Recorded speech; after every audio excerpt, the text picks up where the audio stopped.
Hello champions, welcome to Vedantu NEET channel. నా పేరు అజయ్ కుమార్, మీ బయాలజీ మాస్టర్ టీచర్.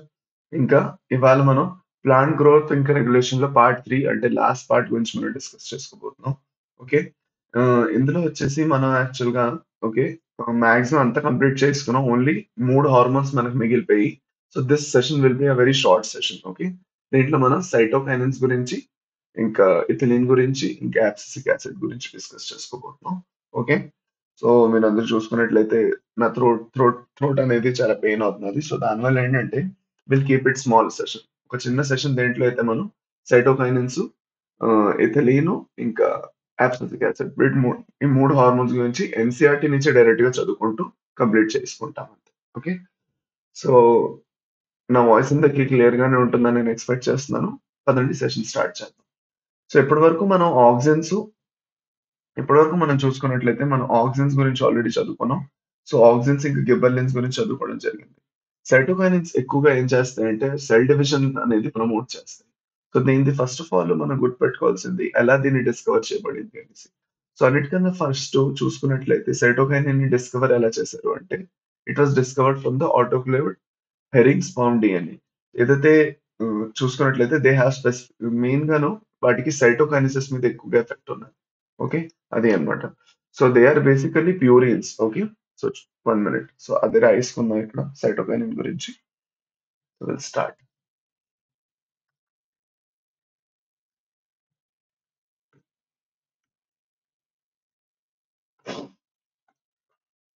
సైటోకైనిన్ ఏదైతే ఉందో దాని గురించి రాసుకుందాం. సో సైటోకైనిన్ ఏం చేస్తున్నది బేసిక్‌గా సైటోకైనిన్ యాస్ ద నేమ్ సజెస్ట్ it will promote cytokinesis. Cytokinesis అనే ప్రాసెస్ ని చేపిస్తున్నది. సో దీన్ని అన్నిటికన్నా ఫస్ట్ దేనికి ఎక్కడి నుంచి ఐసోలేట్ చేశారు అంటే దీని కెమికల్ నేచర్ ముందు తెలుసుకోవడం ఇంపార్టెంట్ దానికన్నా ముందు కదా. దీని కెమికల్ నేచర్ మనం చదువుకున్నట్లయితే adenine it's an adenine which is a purine అన్నమాట. So it's adenine or purine derivative. So most of the adenine ఒక ప్యూరిన్ డెరివేటివ్ అంటే it's a part of DNA. So DNA నుంచి ఎక్స్ట్రాక్ట్ చేశారు. So herring sperm DNA, herring ఏదైతే ఉందో దాని sperm ఏదైతే ఉందో ఆ స్పర్మ్ డిఎన్ఏ నుంచి దీన్ని ఎక్స్ట్రాక్ట్ చేయడం జరిగింది. ఓకే. దీని నుంచి యాక్చువల్ గా అన్నిటికన్నా ఫస్ట్ ఎక్స్ట్రాక్ట్ చేశారు. కాకపోతే ఒక ఇంపార్టెంట్ విషయం ఏంటంటే దీన్ని మనం న్యాచురల్ అనుకోం. This is not natural source. దీన్ని మనం న్యాచురల్ సోర్స్ అనము. ఓకే. ఎందుకంటే దీన్ని పట్టుకొని దీని నుంచి ఎక్స్ట్రాక్ట్ చేయడం జరిగింది. సో దానివల్ల ఏమనుకున్నారంటే కొన్ని న్యాచురల్ సోర్సెస్ ఉంటాయి, బాగుంటాయి కదా ఈ పర్టికులర్ హార్మోన్ ఎక్స్ట్రాక్ట్ చేయడానికి అన్నప్పుడు అప్పుడు వాళ్ళకి జియాటిన్ అనే ఒక హార్మోన్ ని వాళ్ళు కనిపెట్టారు. ఓకే.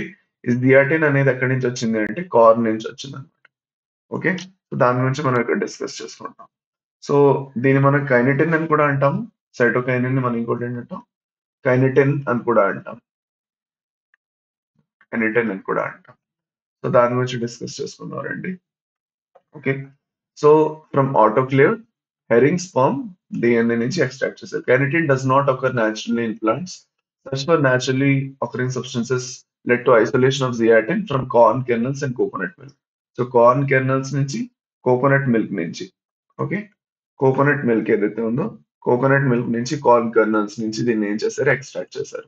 సో ఏదైతే కోకోనట్ మిల్క్ అంటే బేసిక్ ఏదైతే కొబ్బరి బండ నుంచి ఏదైతే పాలు ఎక్స్ట్రాక్ట్ చేస్తారు. ఓకే. సో అందులో నుంచి ఇంకా కార్న్ నుంచి, ఓకే, జొన్నపొత్తు నుంచి దాని నుంచి ఎక్స్ట్రాక్ట్ చేశారు. Since the discovery of zeatin, severally naturally occurring cytokinins and some synthetic compounds with cell division promoting activity. ఎందుకంటే వీటి పని ఏంటి, సెల్ డివిజన్ చేంజ్. సైటోకైనసిస్ అంటే ఏంటి, సెల్ డివిజన్. నార్మల్ గా క్యారియోకైనసిస్ మనం చదువుకున్నాం. సెల్ డివిజన్, సెల్ డివిజన్ లో ఏం చేస్తున్నది, క్యారియోకైనసిస్ లో న్యూక్లియర్ డివిజన్ అవుతుంది, క్రోమోసోమ్స్ అనేవి సెపరేట్ అవుతుంది. ఇక్కడ సెల్ డివిజన్ లో ఇక్కడ ఏం జరుగుతున్నది అంటే సైటోకైనసిస్ లో సైటోప్లాజం అనేది సెపరేట్ అయ్యి ఫైనల్ గా సెల్స్ 2 భాగాల కింద డివైడ్ అవుతున్నది. ఓకే. సో న్యాచురల్ సైటోకైనసిస్ ఏవైతే ఉన్నాయో అవి న్యాచురల్స్ ర్యాపిడ్ గా సెల్ డివిజన్ చేపిస్తాయి బాగా. అది కాకుండా ఎక్కువగా ఎక్కడ చేపిస్తాయి అంటే రూట్ ఎపైసెస్ లోని, ఓకే, మెరిస్టమాటిక్ యాక్టివిటీ ఎక్కువ ఉంటుంది అక్కడ. షూట్ బర్డ్స్ లోని అక్కడ కూడా మెరిస్టమాటిక్ యాక్టివిటీ ఎక్కువ ఉంటుంది. యంగ్ ఫ్రూట్స్ లోని. సో ఈ పర్టికులర్ విషయంలో చూసుకున్నట్లయితే సెల్ డివిజన్ విషయం ఏదైతే ఉన్నదో సెల్ డివిజన్ కి వచ్చేసి it is working with oxygen. Okay. It is it is working it is working along with oxygen.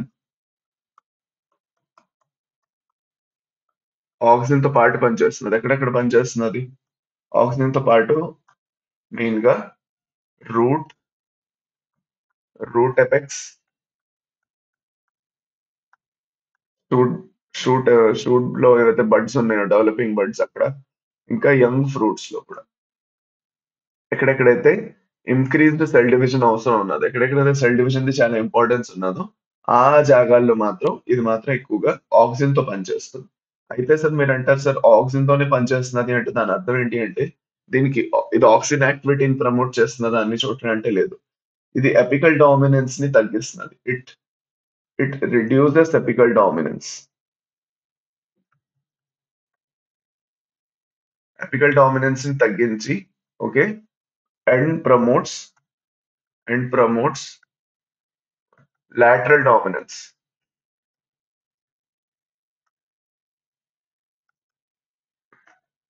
Apical dominance ఏదైతే ఉన్నదో ఎపికల్ డామినెన్స్ ఎవరు చెప్పేస్తున్నారు, ఆక్సిజన్ చెప్పేస్తున్నారు. సో ఈ ఆక్సిజన్ ఏదైతే యాక్టివిటీ ఉన్నదో దాన్ని తగ్గించి ఓకే దాన్ని ఆపి లాటరల్ డామినెన్స్ అంటే డెవలప్మెంట్ ఆఫ్ లాటరల్ బర్డ్స్ చెప్పేస్తుంది. ఏదైతే లాటరల్ బర్డ్స్ ఉన్నాయో వాటిది ప్రమోషన్ చేపిస్తుంది. సో ఇలా ఒక బడ్ గ్రో అవుతున్నారు ఇక్కడ. సో ఈ బడ్ ఈ సైడ్ లో ఉన్న వాటిని రానియట్లేదు, పెద్ద అవనియట్లేదు, ఇదే పెద్దది అయిపోతుంది అది బాగా. సో ఇదేం చేస్తుందంటే దాన్ని కొంచెం తగ్గించి ఈ లాటరల్ బర్డ్స్ కూడా గ్రో అవడానికి హెల్ప్ చేస్తుంది అనమాట. అది ఓకే అది అనమాట. So this is very much important with respect to auxin and cytokinin action ఎలా జరుగుతుంది అనేది. దాని తర్వాత ఎపికల్ డామినెన్స్ తగ్గిస్తున్నది. తగ్గించడమే కాకుండా ఇంకేం చేస్తున్నది అంటే 1 minute okay new leaves produce చేయడంలోని క్లోరోప్లాస్ట్ మొత్తం ప్రొడ్యూస్ చేయడంలో lateral shoot development adventitious shoot formation లోని వీటన్నిటిలో హెల్ప్ చేస్తున్నది. It helps overcome apparent dominance and promotes nutrient mobilization, which helps in delay of leaf senescence. So plant ఇంకా ఎక్కువ రోజుల వరకు యంగ్ గా పెడుతున్నది. Okay so keeps plant parts younger. Okay ఎలా చేస్తున్నది అంటే బై డిలేయింగ్ సెనెసెన్స్.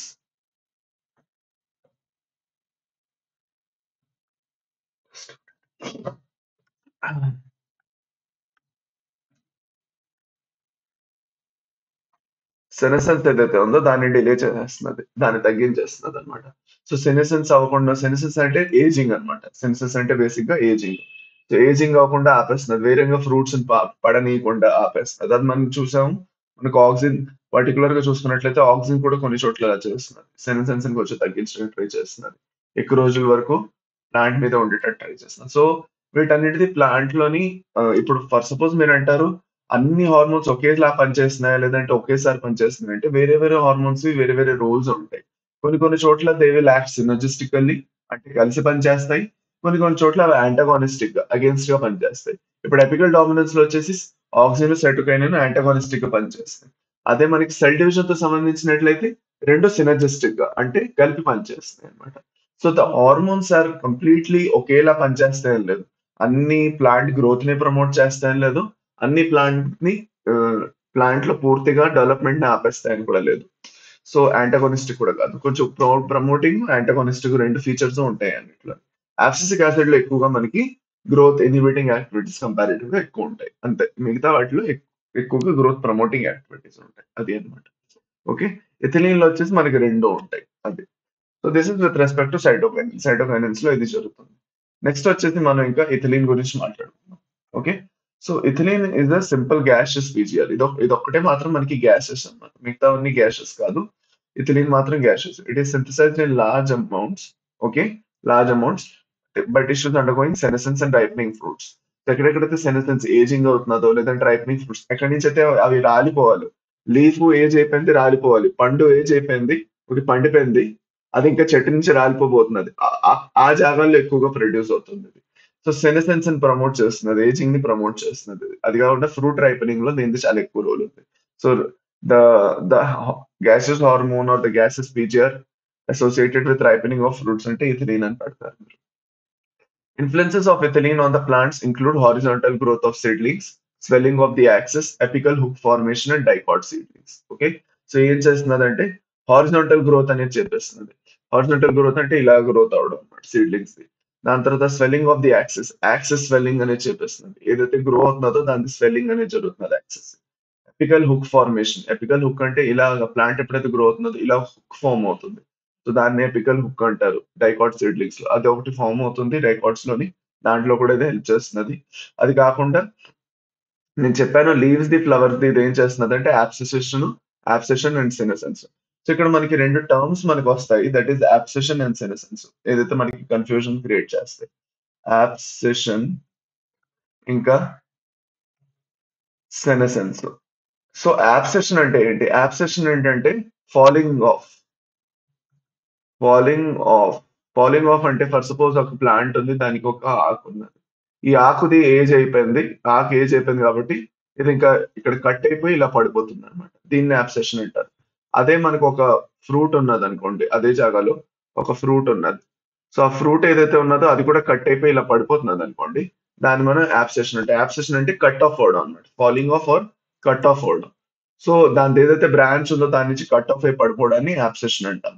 అదే సెనసెన్స్ అని మనల్ని అడిగారు అనుకోండి. సెనసెన్స్ అంటే అర్థం ఏంటంటే ఏజింగ్ అన్నమాట.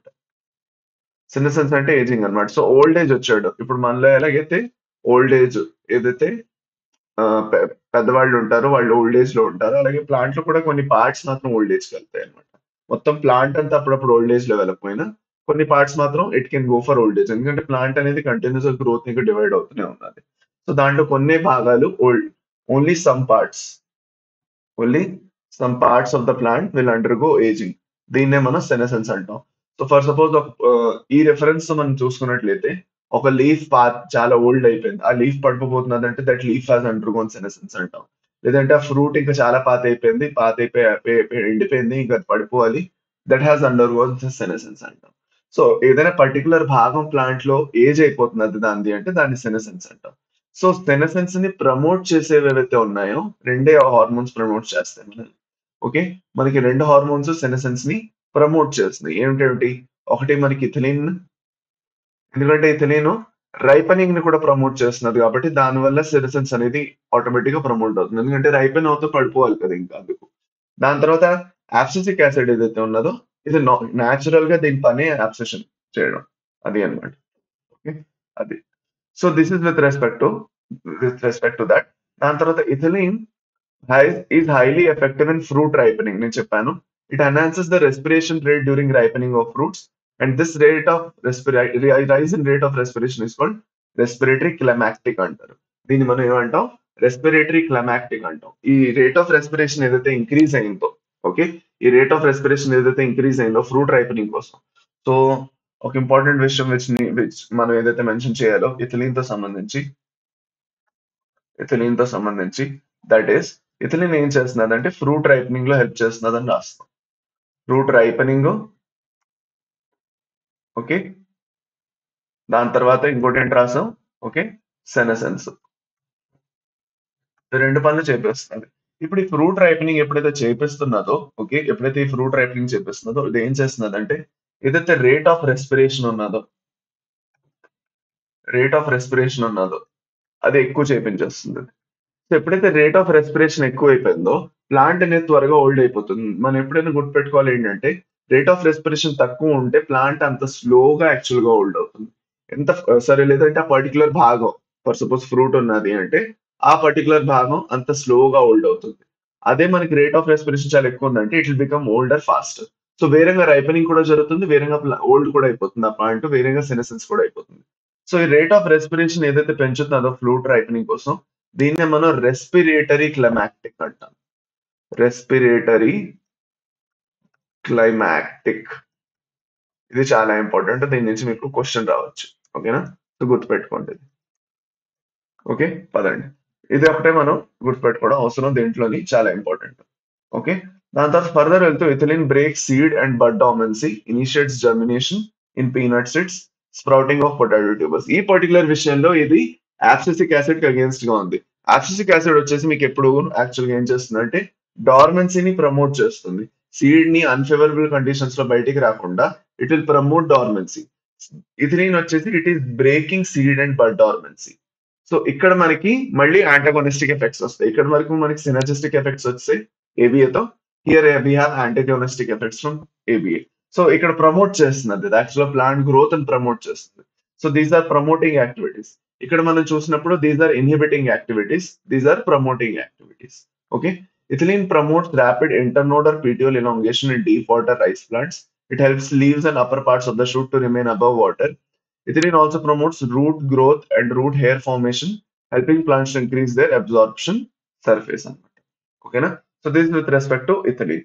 నెక్స్ట్ వచ్చేసి మనకి ఇథిలీన్ ఇంకేం చేస్తున్నది అంటే, ethylene of initiates flowering and for synchronizing fruit set in pineapples. Okay, ఒక పర్టికులర్ ఫ్రూట్ సెట్ ఏదైతే ఫామ్ అవుతుందో పైనాపిల్, దాన్ని సింక్రొనైజ్ చేస్తుంది. అది కాకుండా మ్యాంగోలో ఫ్లవరింగ్ ఇండ్యూస్ చేస్తున్నది. It regulates physiological process and most widely use PGR in agriculture లో చాలా ఎక్కువగా వాడతారు. Okay, so it most widely use compound as a source of ethylene is ethephon. Ethephon అంటే ఏంటి? Ethephon is an aqueous solution, is readily absorbed and transported within the plant and releases ethylene slowly.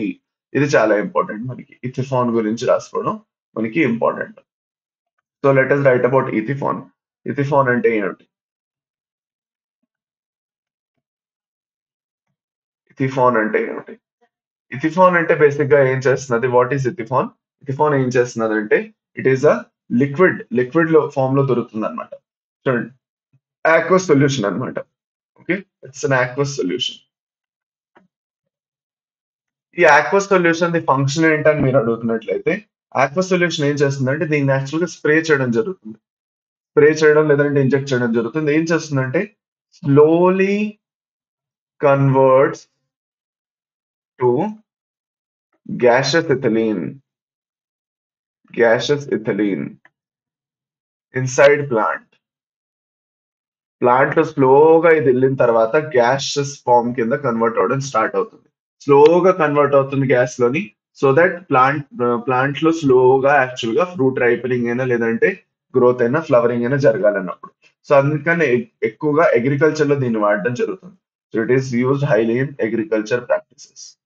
Agriculture ఇంకా horticulture practices ఏవైతే ఉన్నాయో దాంట్లో చాలా ఎక్కువగా వాడడం జరుగుతుంది. Okay, ethephon hastens fruit ripening in tomatoes and apples and accelerates abscission in flowers and fruits. It promotes female flowers in cucumbers, thereby increasing the yield. అది అన్నమాట. సో ఇక్కడ మనం చూడొచ్చు, ఇథిఫాన్ ఏం చెప్పేస్తున్నది అంటే ఫ్రూట్ రైపనింగ్ చాలా ఫాస్ట్ గా చెప్పేస్తున్నది టొమాటోస్ లోని, యాపిల్స్ లోని, and accelerates abscission in flowers and fruits అన్నమాట. అబ్సెషన్ అంటే కట్ ఆఫ్ చేసి పడేయడం అనమాట. రైపనింగ్ అయిపోతున్నది, రైపనింగ్ అయిన తర్వాత వాటిని ఏం చేస్తున్నది అంటే కట్ చేసేస్తున్నారు, త్వరగా కట్ అయిపోయి కింద పడాలి, ప్లాంట్ నుంచి డిటాచ్ అయిపోవాలన్నమాట త్వరగా. సో దాంట్లో కాటన్, చెర్రీ ఇంకా వాల్నట్ వస్తాయి. ఫర్దర్ వెళ్ళి it promotes female flowers and cucumbers, thereby increasing the yield. So female flowers ఎక్కువ వస్తే ఎక్కువ ఫ్రూట్స్ అనేవి డెవలప్ అవుతాయి. అందుకే ఫీమేల్ ఫ్లవర్స్ ని ఎక్కువగా ప్రమోట్ చేస్తుంది ఇథిలీన్. అది అన్నమాట. So this is with respect to ethylene. So ethylene ఇప్పటి వరకు, ఇథిలీన్ లోని మనకి రెండు టైప్స్ ఆఫ్ ఫంక్షన్స్ ఉన్నాయి. మనకి ప్రమోట్ చేసిన ఫంక్షన్స్ ఉన్నాయి. దేంట్లో అయితే ప్రమోట్ చేసిన ఫంక్షన్ లో చూసుకున్నట్లయితే మనకి ఏం చేస్తున్నది, సీడ్ ఇంకా బడ్ డార్మెన్సీని బ్రేక్ చేస్తున్నది, జర్మినేషన్ చేపిస్తున్నది, దాని తర్వాత ఇంటర్నోడ్ పీటియోల్ ఇలాంగేషన్ చేపిస్తున్నది, షూట్ ని అబవ్ వాటర్ ఉంచడానికి ట్రై చేస్తున్నది, దాని తర్వాత రూట్ గ్రోత్ ఇంకా రూట్ హెయిర్ ఫార్మేషన్ చేపిస్తున్నది. అదే మనకి ఇంకా ప్రమోషన్ యాక్టివిటీస్ అయితే ఫ్రూట్ రైపనింగ్, ఫ్లవరింగ్ అవన్నీ చేపిస్తున్నది. కాకపోతే మనకి కొన్ని inhibiting activities such as abscission ఒకటి చేపిస్తున్నది, డార్మెన్సీ ఒకటి చేపిస్తున్నది. ఓకే, ఇవన్నీ ఏవైతే విషయాలు ఉన్నాయో ఇది మనకి యాక్చువల్ గా ఇన్హిబిటరీ యాక్టివిటీస్ లో వచ్చేస్తాయి విత్ రెస్పెక్ట్ టు ఇథిలీన్ అనమాట. ఓకే, పదండి లాస్ట్ వచ్చేసి ఇంకా మనం యాబ్సిసిక్ యాసిడ్ గురించి మాట్లాడుకోవాలి. యాబ్సిసిక్ యాసిడ్ తోటి మనది కంప్లీట్ అయిపోతుంది సెషన్. ఓకేనా, పదండి. ఎందుకంటే మీకు ఏదైతే ఫోటో పీరియాడిజం ఇంకా వనలైజేషన్ ఉన్నదో అది మీకు టాపిక్స్ డిలీట్ అయిపోయి ఇక మీకు నీటిలో ఆ టాపిక్స్ లేవు. ఓకే, సో మీరు ఎంసెట్ కోసం ప్రిపేర్ అవుతే మాత్రం కావాలంటే అవి చదువుకోవచ్చు, వనలైజేషన్ ఇంకా ఫోటో పీరియాడిజం. కాకపోతే నీటిలో మాత్రం డిలీట్ అయిపోయింది. సో నీటిలో ఆ టాపిక్స్ లేవు. Okay, as mentioned earlier, abscisic acid was discovered for its role in regulating abscission and dormancy. Abscission అంటే కట్ చేసి పడేయడం, ఏదైతే ప్లాంట్ ఓల్డ్ అయిపోయిందో, పాతది అయిపోయిందో దాన్ని కట్ చేసేయడం అనమాట, కట్ చేసి రాలిపోవడం అనమాట. Falling off leaf, falling off fruits, flowers అన్ని. But like other PGRs, it also has other wide-ranging effects on plant growth and development. It acts as a general plant growth inhibitor, okay, and inhibitor of plant metabolism. ABA inhibits seed germination. చాలా important. ABA ఏం చేస్తున్నది, seed germination అవ్వకుండా ఆపుతుంది. So seed germination ఆపేది ఎవరు? ఒకే ఒక్కటి, that is ABA. It stimulates closure of stomata in epidermis and increases the tolerance of plants to various kind of stresses. So ఇది ఒక టైప్ ఆఫ్ స్ట్రెస్ హార్మోన్ అన్నమాట. ఎప్పుడైతే ప్లాంట్ చాలా స్ట్రెస్ లో ఉంటుందో అలాంటప్పుడు ఇది రిలీజ్ చేస్తుంది. రిలీజ్ అయినప్పుడు ఫర్ సపోజ్ వాటర్ స్ట్రెస్ ఉన్నది అనుకోండి, నీళ్ళు తక్కువ ఉన్నదంటే స్టొమాటా క్లోజ్ చేపించేస్తుంది వెంటనే వెళ్ళి. అందుకే దీన్ని మనం ఏమంటాం, స్ట్రెస్ హార్మోన్ అంటాం. We call it as stress hormone. ABA plays an important role in seed development, maturation, and dormancy. By inducing dormancy, ABA helps seeds to withstand desiccation and other factors unfavorable for growth. So unfavourable conditions ఉన్నాయంటే అప్పుడు seed ని germinate అవ్వకుండా దాన్ని actual గా various conditions deal చేసేటట్టు తయారు చేస్తుంది. Most situation ABA acts as an antagonist to GAS. Okay, ఏదైతే గిబర్లిక్ యాసిడ్ ఉందో గిబర్లిక్ యాసిడ్ కి క్లియర్ యాంటాగోనిస్ట్ గా పనిచేస్తుంది. సో ఎప్పుడు గుర్తుపెట్టుకోవాలి, abscisic acid and gibberellic acid both are antagonist. Antagonist hormones. Clear గా యాంటాగోనిస్ట్ హార్మోన్స్ ఎవరు అంటే యాబ్సెసిక్ యాసిడ్ ఇంకా గిబర్లిన్స్. గిబర్లిన్స్ ఏవైతే చేయించడానికి ట్రై చేస్తున్నాయో ఇది వాటిని ఆపేస్తుంది అనమాట. అది అనమాట. So this is with respect to abscisic acid. అది సో మనకు ఓన్లీ ప్యూర్లీ ఇన్హిబిటింగ్ హార్మోన్ లేదంటే ప్యూర్లీ అండ్ సినర్జిస్టిక్ లేదంటే యాంటాగోనిస్టిక్ హార్మోన్ ఏదైతే ఉన్నదో, ఓకే, సో అగేన్స్ట్ గా ఏదైతే పనిచేస్తున్నదో ప్లాంట్ గ్రోత్ అవ్వకుండా ఆపుతున్నదో అది ఒకటే యాబ్సిసిక్ యాసిడ్ అనేది వస్తుంది అనమాట. సో దీనికన్నా నేను మీకు ముందు చెప్పాను. Okay, fine. మనకి ఏంటంటే హార్మోన్స్ అనేవి రెండు టైప్స్ ఆఫ్ ఎఫెక్ట్స్ ని తీసుకొని వస్తాయి. ఓకే, ఒకటి సినర్జిస్టిక్ ఎఫెక్ట్,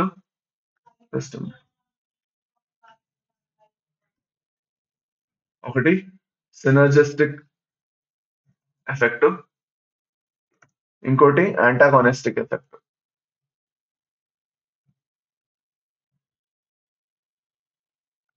సినర్జిస్టిక్ ఎఫెక్ట్ అంటే హార్మోన్స్ కలిపి పనిచేయడం అనమాట. Hormones working together to achieve same goal. To achieve similar goal. Similar goals ని అచీవ్ చేయడానికి, సిమిలర్ పని చేయించడానికి. Achieve similar physiological action. Okay, so దీనికి బెస్ట్ ఎగ్జాంపుల్ వచ్చేసి జస్ట్ మినిట్. దీనికి బెస్ట్ ఎగ్జాంపుల్ వచ్చేసి మనకి వస్తుంది. ఓకే, దీనికి బెస్ట్ ఎగ్జాంపుల్ వచ్చేసి ఆక్సిన్, సైటోకైనిన్. దేంట్లోని, సెల్ డివిజన్ లోని కలిపి చేపేస్తుంది. ఓకే, దీనికి బెస్ట్ ఎగ్జాంపుల్. యాంటాగోనిస్టిక్ ఎఫెక్ట్ అంటే ఏమిటి? యాంటాగోనిస్టిక్ ఎఫెక్ట్ అంటే బేసిక్ గా ఏవైతే హార్మోన్స్ ఉన్నాయో, hormones working against each other. Okay, ఒక హార్మోన్ ఒక మంచి ఒక సినర్జీ అంటే పాజిటివ్ ఎఫెక్ట్ తీసుకోవడానికి ట్రై చేస్తుంటే ఇంకో హార్మోన్ ఇంకో నెగిటివ్ ఎఫెక్ట్.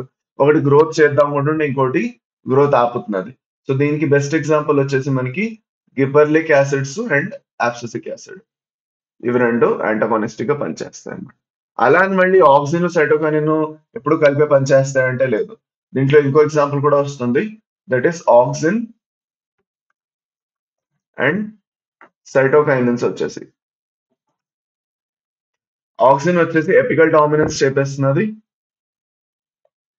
సో సేమ్ రెండు హార్మోన్స్ కలిపి కూడా పనిచేయచ్చు, అగేన్స్ట్ గా కూడా పనిచేయచ్చు. సైటోకైనిన్ వచ్చేసి ఏం చెప్పేస్తున్నది, సైటోకైనిన్ లాటరల్ డామినెన్స్ చెప్పేస్తుంది. So in that case they are working antagonistical. అది అన్నమాట. సో క్లియర్ కట్ లైన్స్ అనేది వేయడం కష్టం, ఒక హార్మోన్ ఇదే పని చేస్తున్నది అని చెప్పండి. ఓకే, అది అన్నమాట. So with this are plant growth and development chapter is done, complete అయిపోయింది. ఓకే, దీంతో సంబంధించి మీకు ఎలాంటి డౌట్స్ ఉన్నా కింద కామెంట్ సెక్షన్ లో పెట్టడం మర్చిపోకండి. నెక్స్ట్ చాప్టర్ మనం ఈ పర్టికులర్ ఛానల్లో మనం స్టార్ట్ చేసుకోబోతున్నాం అంటే బయోమాలిక్యూల్స్. మనం నెక్స్ట్ బయోమాలిక్యూల్స్ అనేది స్టార్ట్ చేసుకోబోతున్నాం.